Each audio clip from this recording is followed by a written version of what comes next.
Muito bem, abramos as nossas Bíblias no livro de Atos dos Apóstolos, capítulo de número 11. Atos dos Apóstolos, capítulo de número 11. Quem achou, diga ô glória. Vamos ler a partir do versículo 19. Diz assim o texto: Então os que foram dispersos por causa da tribulação que sobreveio a Estevão se espalharam até a Fenícia, Chipre e Antioquia, não anunciando a ninguém a palavra, senão somente aos judeus. Versículo 20. Alguns deles, porém, que eram de Chipre e de Cirene, e que foram até Antioquia, falavam também aos gregos, anunciando-lhes o evangelho do Senhor Jesus. A mão do Senhor estava com eles, e muitos, crendo, se converteram ao Senhor. A notícia a respeito deles chegou aos ouvidos da igreja que estava em Jerusalém, e enviaram a Barnabé até Antioquia. Tendo ele chegado, e vendo a graça de Deus, alegrou-se e exortava a todos a que, com firmeza de coração, permanecessem no Senhor, porque era homem bom, cheio do Espírito Santo e de fé. E muita gente se uniu ao Senhor. E partiu Barnabé para Tarso à procura de Saulo. Tendo-o encontrado, levou-o para Antioquia e, por todo um ano, reuniram naquela igreja e ensinaram numerosa multidão. Em Antioquia foram os discípulos pela primeira vez chamados cristãos. Poder sentar, queridos. Sente dando glória a Deus. Sente adorando o nome de Jesus. Glória seja dada ao Senhor. Louvamos o nome do Senhor por essa rica e grande oportunidade. Que o Senhor, por sua grata e grande misericórdia, repousa sobre nós. Deus, pela sua bondade, nos concede essa oportunidade. Desde já agradeço e peço oração aos queridos irmãos, para que mais uma vez esta noite, Deus, conforme a sua multiforme graça, repouse sobre nós a sua mão e venha falar com as nossas intimidades e os nossos corações esta noite. Você crê que Deus tem uma palavra para a sua vida? Aleluia, eu creio que Deus tem uma palavra para a nossa vida aqui esta noite. O texto escolhido pelos nobres irmãos, tendo por base Atos capítulo 11, está cravado no versículo 22 a 26. Eu me atrevi a pôr um subtema ao qual pretendemos discorrer em alguns minutos sobre evidências de um verdadeiro cristianismo. Sou jovem e me importo com isso. Analisando esse texto, meus amados irmãos, no livro de Atos, nós percebemos que havia um desafio a ser travado, a ser vencido naquela época. Estamos falando dos primeiros séculos da igreja, século I. E o texto começa dizendo, no capítulo 11, versículo 19, que os que foram dispersos por causa da tribulação que sobreveio a Estevão e espalharam até a Fenícia, Chipre e Antioquia, não anunciando a ninguém a palavra, senão somente aos judeus. Havia um desafio a ser vencido. Jerusalém, como então, era o centro da adoração. Jerusalém era a capital, onde convergia os cristãos ou os religiosos para ali estarem. Mas houve uma perseguição por conta de um jovem chamado Estevão, um diácono, que predispôs a doar a sua vida e se importar com a sua chamada.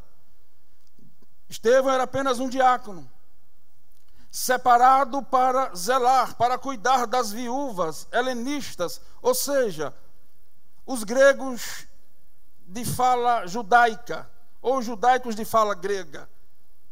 E a Bíblia diz que Estevão começa a pregar, mas pregar numa autoridade fora do normal. Ele não foi separado intuitivamente para ser pregoeiro, ele foi chamado para ser diácono. Mas ele entendeu que a sua chamada ia além dos limites. E enquanto ele tomava conta administrativamente da igreja, varria, cuidava, zelava, acolhia quem chegasse, tinha momento, eu quero acreditar, que ele se reclusava em algum lugar e ia estudar a palavra de Deus. E quando ele começa a pregar, começa a se levantar uma ordem contra a efusão ou a propagação do evangelho. E Jerusalém agora está como um embate, todo mundo está fugindo. E os irmãos percebem que Atos, no capítulo 1 até este capítulo 11, os apóstolos continuam em Jerusalém.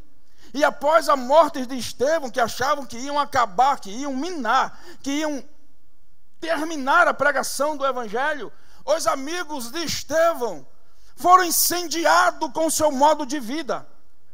Eles foram incendiados com a pregação de Estevão e começaram a pregar um evangelho eficaz, porque cristão verdadeiro que se importa, ele deve acreditar que o Cristo que trabalhou na sua vida, que mudou o seu caráter, que mudou a sua história, tem a capacidade de lhe preservar no meio da tribulação. Deus vai te usar, mas quando chegarem as lutas, Ele estenderá as mãos sobre a tua vida e vai dizer: eis que eu estou convosco todos os dias até a consumação. Oh, aleluias. Há uma perseguição. E o texto continua dizendo que os que foram dispersos por causa da tribulação que sobreveio a Estevão se espalharam até a Fenícia, Chipre e Antioquia. E aí a pergunta é: o que é que eu estou fazendo como cristão nesses últimos dias? Qual a evidência de Cristo em meu viver?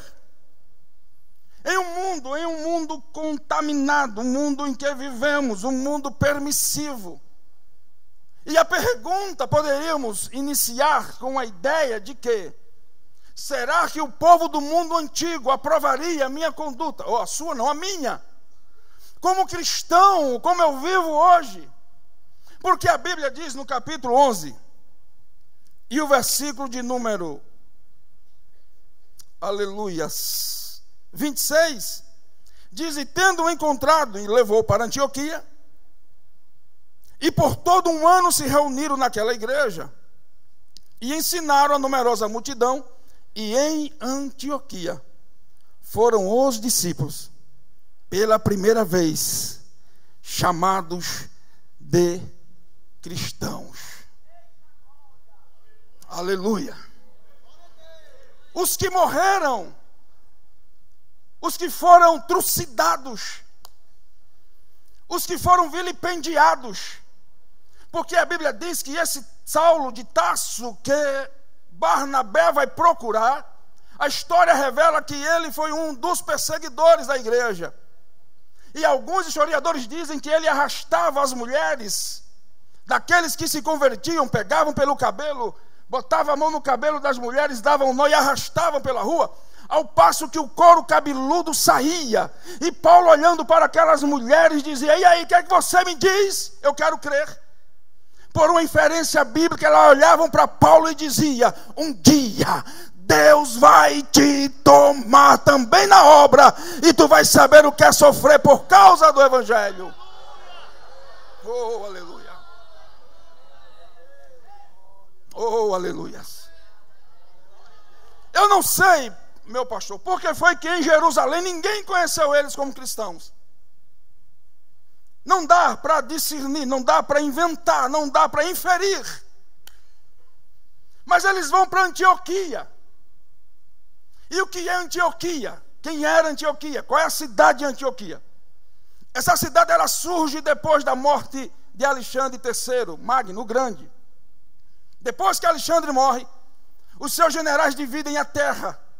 E quando dividem o seu reinado, um cidadão chamado Seleuco, ele pega uma parte dessa província, começa a construir algumas cidades, dentre elas Seleucia, Seleucia era um porto marítimo que ficava distante de Antioquia, a 25 quilômetros.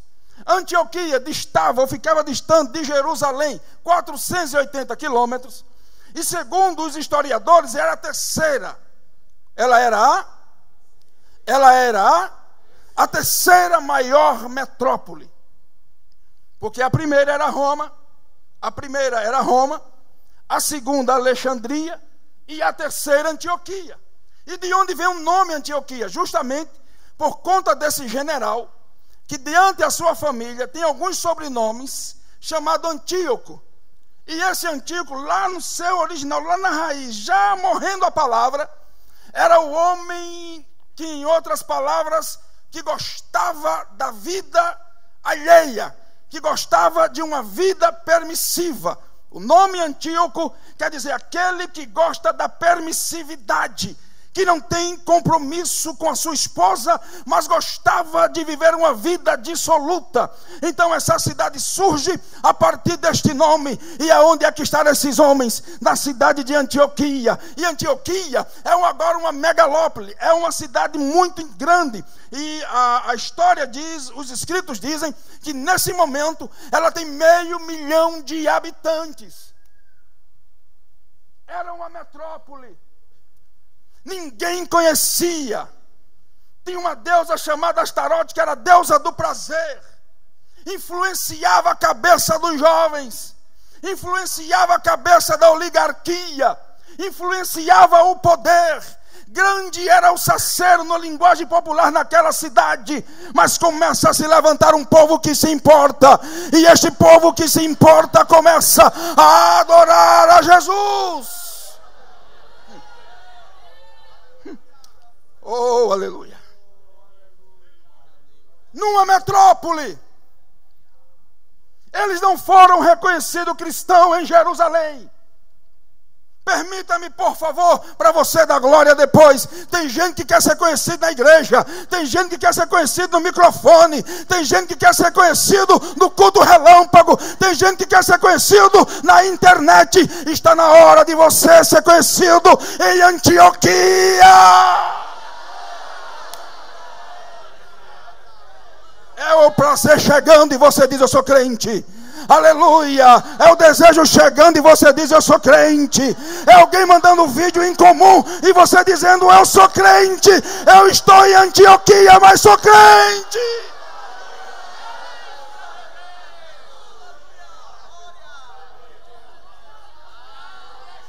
Oh, xaramandarabassobria.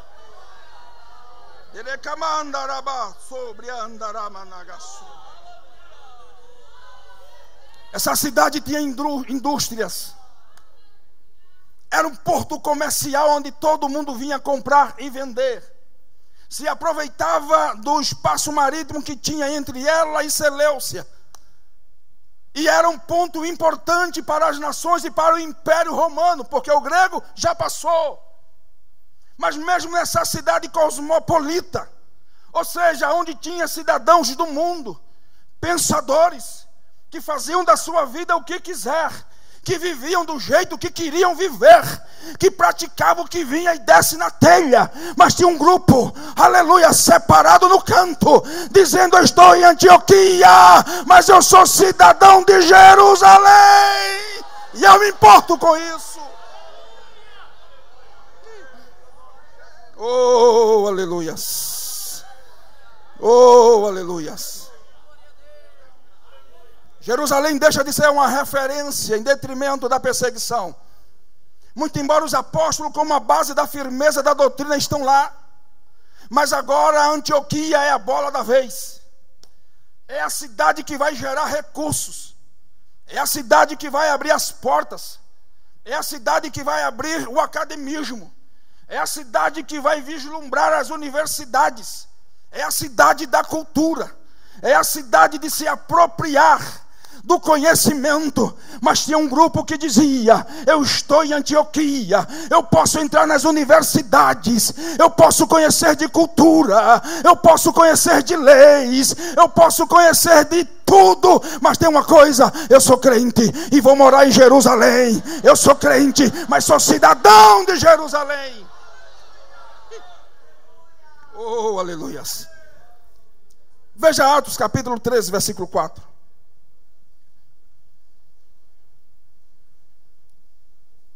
Importante cidade era Antioquia. E essa cidade ela tem umas particularidades importantes, porque foi lá pela primeira vez que os discípulos foram chamados de cristãos. Eles não foram chamados em Jerusalém de cristãos. Jerusalém não quis saber de chamá-los de cristãos. Muito embora a gente só vai encontrar, e vou ver se consigo enxergar aqui 3 vezes a palavra cristão referindo-se a esse ponto. 3 vezes só no Novo Testamento. Era como que uma parte deles tivesse o meio de receio de ser chamado de crente. Era melhor ser chamado dos caminhos, do que é do caminho. O caminho fica mais fácil. Olhe para cá, para você dar glória. Alguém chega para a gente e diz assim: você é crente? Não, eu sou gospel. Oh, aleluia. Você é cristão? Não, sou evangélico. Nós somos cristãos. Oh, aleluias. Antioquia não pode me influenciar negativamente. Antioquia não pode, aleluia, me querer enclausurar, me encurralar em meio às circunstâncias da vida. Eu tenho um chamado e vai extrapolar além de Antioquia. Te prepara, juventude, aí na galeria. Te prepara, juventude, aqui na nave do templo. Te prepara, juventude, que me ladeia. Porque Antioquia vai testar você e você vai ser aprovada. Vai ser aprovado. Deus vai aprovar você.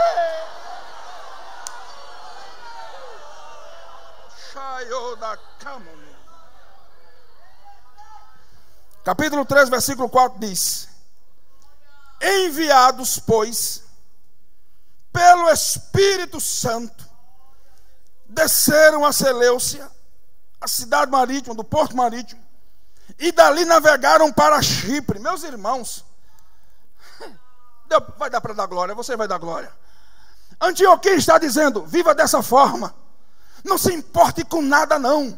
Não precisa você se importar com o perfil de crente que estão dizendo que é para você viver. Não se preocupe não. Aí teve um grupo que pegou um navio enviado pelo Espírito Santo. Foram para Seleucia, aleluia, e começaram a pregar o evangelho. E quando alguém vira aqueles homens pregando o evangelho, disseram: é cristão, é cristão, é cristão, louvado. E de onde são eles? De Antioquia.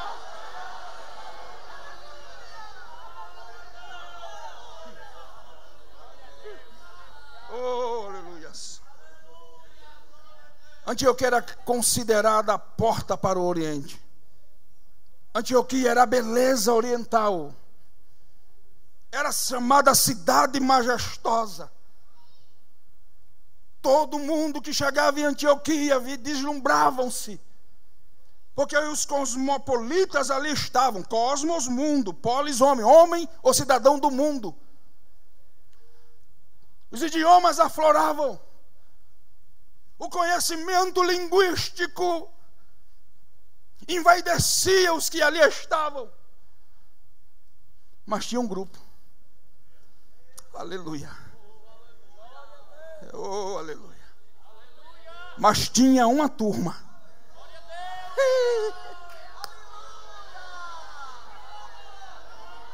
Eu lobria daraba xanama kamanabia. Tinha um grupo sincero. Tinha um grupo que dizia assim: não vá para viver desse jeito. Tinha um grupo que dizia: não dá para namorar dessa forma. Aleluia. Eles namoravam sim, mas eles namoravam de todo jeito. Não namoravam de todo jeito, porque eles se importavam com a sua imagem perante Deus. Eu sou jovem e me importo como eu me importo diante de Deus. Quantos jovens, aleluia, vieram adorar a Deus aqui esta noite e se importa com a presença de Deus na sua vida. Oh, aleluia. Jerusalém é substituída como a principal cidade cristã e tornou-se Antioquia o centro das atividades missionárias inicial da igreja. Foi nesta cidade pela primeira vez que Paulo prega. Paulo não ainda havia enfrentado um sermão em uma sinagoga. Mas Paulo vai em Antioquia e pela primeira vez Paulo prega ali. Pela primeira vez o Espírito Santo de Deus começa a tocar os corações dizendo: não se envaidece com Antioquia. Não vive o estilo de vida de Antioquia, porque eu vou usar você para as nações. Eu vou usar você para fora da nação. Eu vou usar você para ganhar outras terras. Eu vou usar você para fazer a obra missionária. Pode me ajudar a pregar esta noite? Aleluia. Olhe para a pessoa que está do teu lado, dê um sorriso e diz assim: Antioquia é só um celeiro, tá? Não se acostuma com Antioquia. Tem muita gente querendo apagar Jerusalém, mas Antioquia é apenas um preparo de Deus para a tua vida. Antioquia é só o reconhecimento. Porque ser reconhecido no bom é muito bom. Eu quero ver ser reconhecido na afronta. Eu quero ver ser reconhecido no embate. Aleluia, é aí que Deus está forjando um exército para os últimos dias. Oh, aleluias. Aleluias. Atos dos Apóstolos, capítulo 6, versículo 5. Atos dos Apóstolos, capítulo 6, versículo 5 diz: o parecer agradou a toda a comunidade, e elegeram Estevão, homem cheio de fé e do Espírito Santo, Filipe, Prócoro, Nicanor, Timão, Pármenas e Nicolau, prosélito de Antioquia. Todo mundo achava que Antioquia não tinha nada. Tinha apenas belezas, indústria e dinheiro. Mas em Antioquia tinha um grupo que orava. Tinha um grupo que se preparava. Cadê o grupo que está sendo preparado por Deus aqui? Começa a adorar. Tu estás em Antioquia, mas Deus vai te levar para além das nações. Levante a mão e adora a Deus. Tem alguém dizendo: não vai ter jeito para ela, não vai ter jeito para... Talvez ninguém se importe de forma que você está vivendo hoje, mas há um investimento nos céus na tua vida. Aleluia, porque em Antioquia ainda tem a arma secreta de Deus para abalar as nações. Ei, prepara a tua vida, tá? Aleluia, não fica imaginando que isso aqui é história. É Deus falando ao teu coração. Quando eu vejo o meu pastor preocupado com missões, eu olho para a juventude e digo: tem um grupo sendo preparado para ser enviado. Onde é que está esse grupo aqui esta noite? Ah, mas eu não sei, eu não tenho. O meu pai, a minha mãe. Quem disse que Deus precisa disso, rapaz? Deus está investindo na tua vida. Tu estás em Antioquia, mas Deus está investindo na tua história.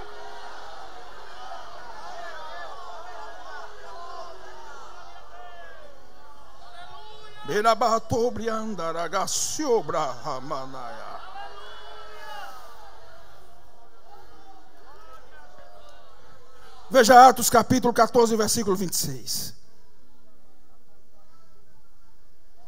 Atos capítulo 14, versículo 26 diz assim: e dali navegaram para... Aleluia. Aleluia.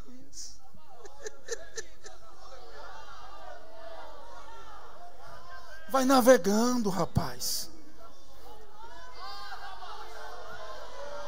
Mas irmão Lucimário, é tanta dor, é tanta angústia. Vai navegando. Deus está te preparando em Antioquia. Os pratos vão chegando e você dizendo: eu sou crente. Não vão reconhecer você em Antioquia pelo que você fala, mas vão reconhecer você em Antioquia pelo que você faz.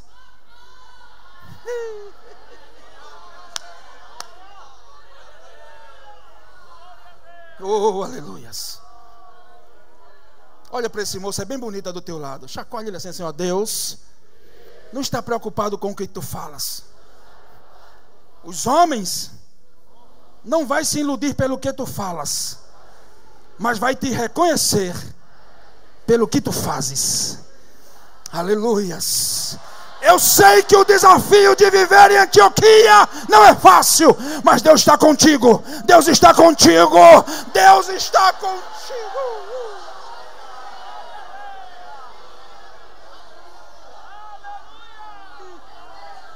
Oh, aleluias. Adore, adore, adore, adore, adore, adore, adore, adore.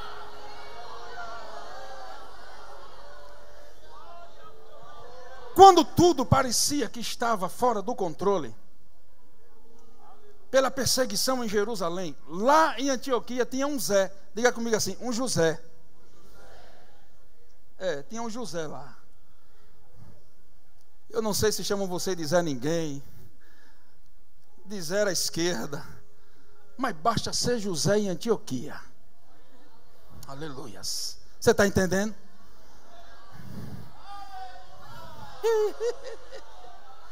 O José de Antioquia não aparece o nome do pai, pastor.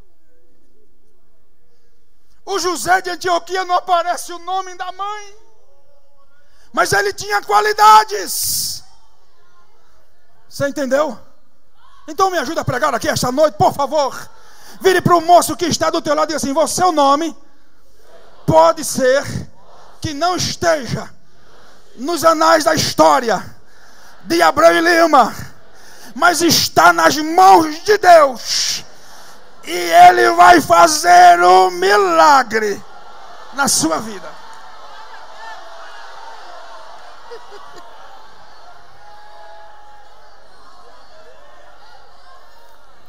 Lucas, doutor Lucas, chama esse menino de José.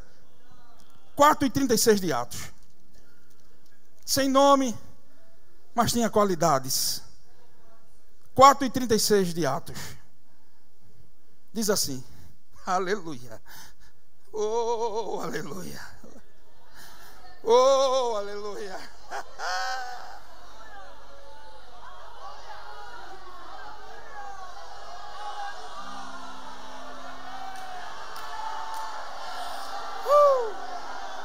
Abadaia Shobria da Canobria Turia da Camana.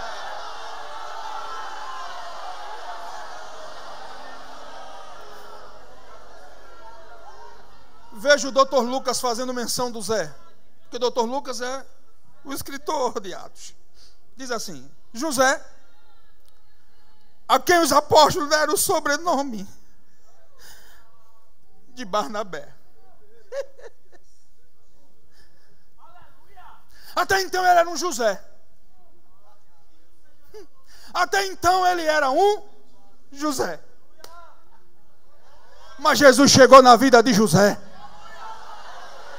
Ei, Jesus vai chegar na tua vida, moço. Jesus vai chegar na tua vida, moça. Jesus vai chegar na tua vida, querido. Vai fazendo a obra. Deixa alguém te chamar de Zé. Zé bobo. Zé besta. Vai carregando caixa do culto relâmpago. Vai fazendo o que Deus ordenou, filha. Vai sendo secretária e alguém dizendo: é mais uma Zé. Mas quando Jesus chegar, reconhecerão teu nome.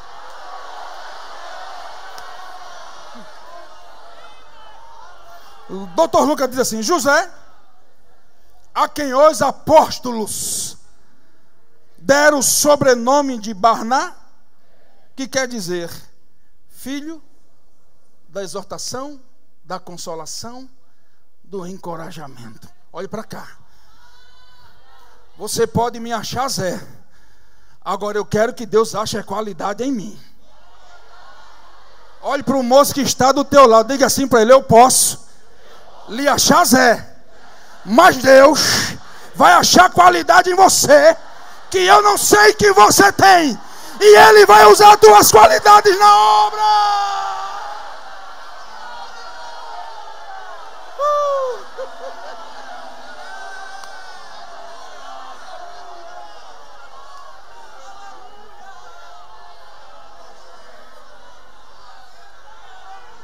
Adora, levante a tua mão e adora. Deus está encontrando você aqui esta noite.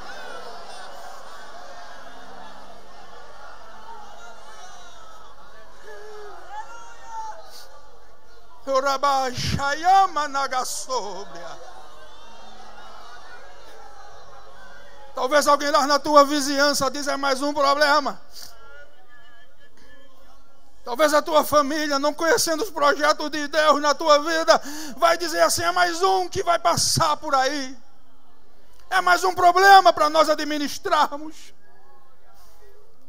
Mas quando Zé se encontrou com Jesus, os apóstolos olharam para Zé e disseram: mas não é que Zé é bom?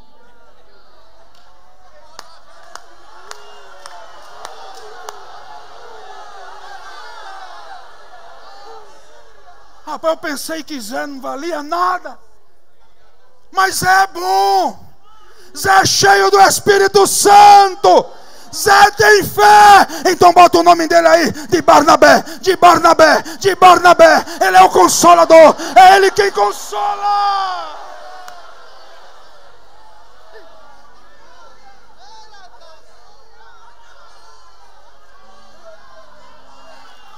Esse Zé era fantástico. Os apóstolos, com olhos clínicos espirituais, disseram: que procedimento é esse do Zé, rapaz? O Zé se acorda da benção à mãe. O Zé se acorda da benção ao pai. O Zé é obediente. O Zé namora direito, rapaz. Tu viu o Zé dando um conselho? Aquele moço ia se matar e Zé chegou lá e disse: não, tem jeito. Não, rapaz, não faz isso não. O Zé, quando passa na boca de fumo, o Zé vai lá e entrega a mensagem para o povo, rapaz. Esse Zé é um consolador, é um encorajador. Esse Zé é uma bênção. Olha para aqui, olha para cá. Diz assim para o moço que está do teu lado: Antioquia, é só a preparação para você se importar com os que estão perdidos. Ei Zé, Deus vai te usar. Deus vai te usar. Te prepara.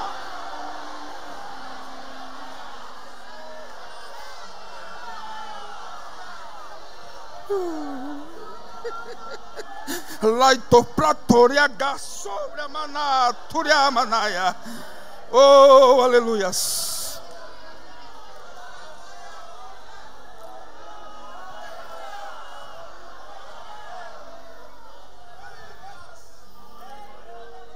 Zé tinha atitude de crente. José tinha perfil e procedia como crente. Se converte Saulo de Tarso no caminho de Damasco.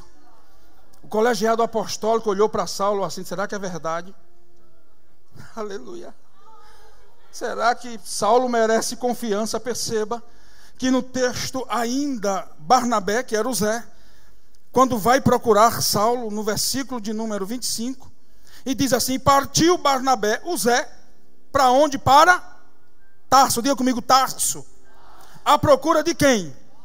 De quem? 1, 2, 3, repita bem forte, Saulo. 1, 2, 3, já? Saulo. Eita, Zé corajoso. Porque Zé não foi atrás de Paulo. Zé foi atrás de Saulo. E fazia entre 5 e 10 anos, que lá em Atos, no capítulo 9, versículo 30, você vai encontrar mais ou menos, que Paulo, quando chega e é rejeitado, Paulo vai-se embora para Galícia e passa um tempo lá, e depois vai para Tarso e fica por lá, e passa 5 anos por ali. Mas aleluia, vai atrás de Saulo.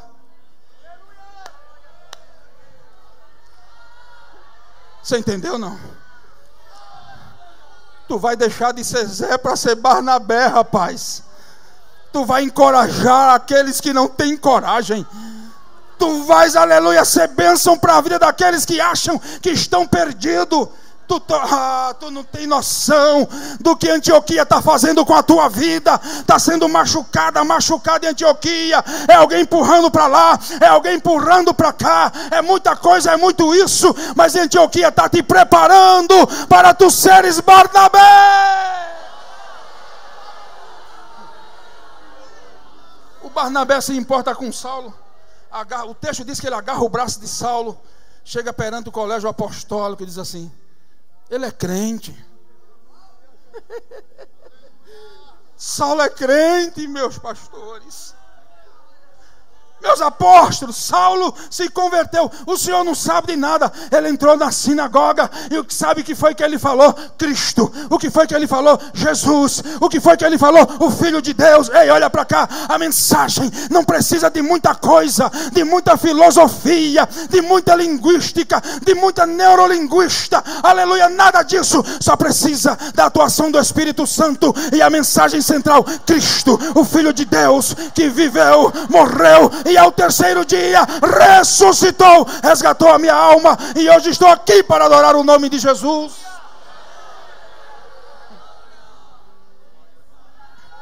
Barnabé vai em busca de Saulo.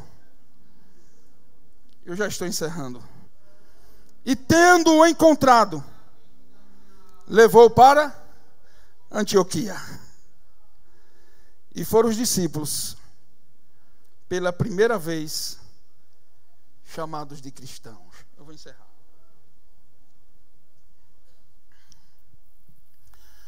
O Zé não vai buscar Paulo de Tarso. O Zé vai em busca de Saulo. Quando o Zé cata Saulo, lá vem andando com Saulo. E o Zé vem treinando Saulo. Saulo era aquele homem pragmático, acadêmico. Ele teve como base teológica, filosófica, Hilel e Gamaliel. Mas o Zé acolheu Saulo. O Saulo tinha uma natureza truculenta, iracundo, zeloso, perseguidor. Mas o Zé encontrou Saulo. E ele pega Saulo e traz para Antioquia. E eu vou encerrar. Eu gostaria de ver o dia a dia daqueles dois homens. O consolador, o exortador, o encorajador. Aleluia, dizendo para Saulo: Saulo, lembra-te da tua chamada no caminho de Damasco. Faz 5 anos, Saulo, que eu não vejo mais tu pregares. Eu me importo contigo, Saulo. Está na hora de despertar, Saulo. E passaram um ano, aleluia, Barnabé tratando Saulo, e Saulo pregava. E Barnabé tratava Saulo, e Saulo reavia a sua fé. E Barnabé tratando Saulo, aí de repente o Espírito Santo tomou, aleluia, os mestres e os que ali estavam, profetas, e disseram: vamos enviar a primeira viagem missionária por conta de um Zé que tinha por sobrenome Barnabé, que se importou com Saulo. E estes dois homens revolucionaram o mundo. Levanta suas mãos céus assim. Você se importa? Você se importa? Diga assim para o vizinho que está do lado: eu me importo com você. E eu vou orar por você esta noite. Aleluia, eu vou passar essa madrugada orando por ti, porque eu sei que o mistério de Deus na tua vida é grande. Tu não pode ficar enclausurado em Tarso, Saulo. Está na hora de despertar. As nações te esperam. Cadê aquele que tem chamada de Deus e acredita nessa palavra? Levante a sua mão e adore a Deus.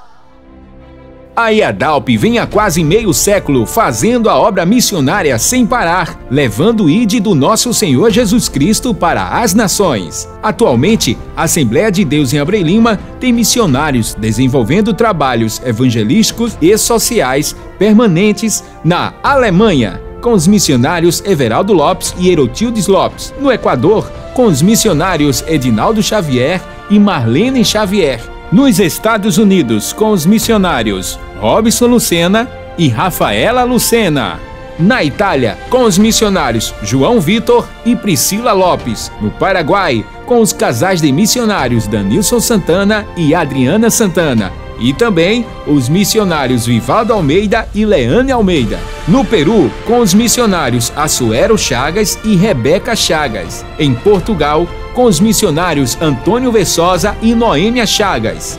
No continente africano, a IADALP também tem realizado um maravilhoso trabalho, ganhando almas, discipulando e realizando grandes ações sociais nos seguintes países. No Quênia, com o casal de missionários Oliver Munt e Aldeci Munt, e a missionária Josiane Preston, nas montanhas de Tinderet. E em Moçambique, na porção sudeste do continente africano, com os missionários Milton Rafael e Glauci Trindade.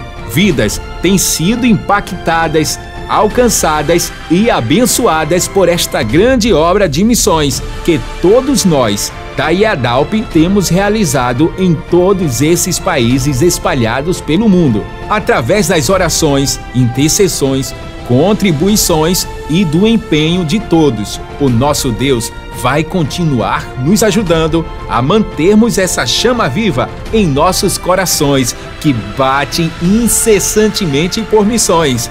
Missões, a batida do coração da igreja.